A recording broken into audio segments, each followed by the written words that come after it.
So, ayan. Nagluluto po tayo ng sinigang. Sinigang na hipon this time. Ayan. So, nilagyan natin ng okra. At saka, may labanos. So, pakukuluin muna natin. And then, lagyan natin ng kangkong. So, ayan. Boiling ating sinigang. Lagyan natin ng pang-asim.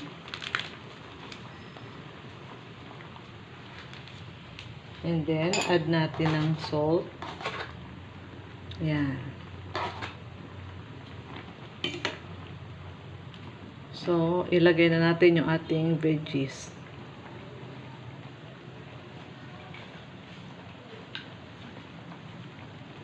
Ayan yung ating kangkong. So, madali lang naman lutuin.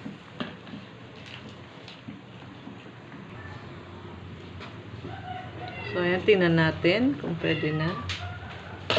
Add natin ng isang sili.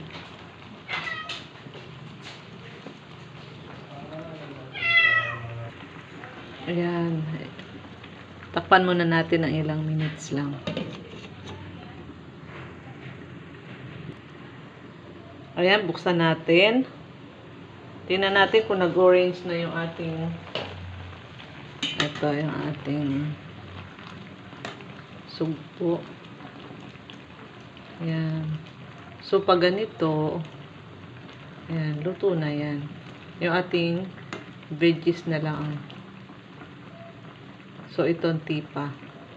Yung ating kangkong, mabilis lang lutuin. So, 1 minute na lang.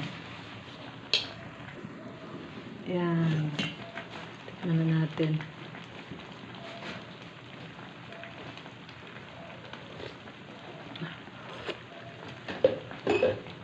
Ayan, masarap. Meron siyang anghang-anghang unti. So, pwede pa natin siyang yan. Unting durog lang. Okay.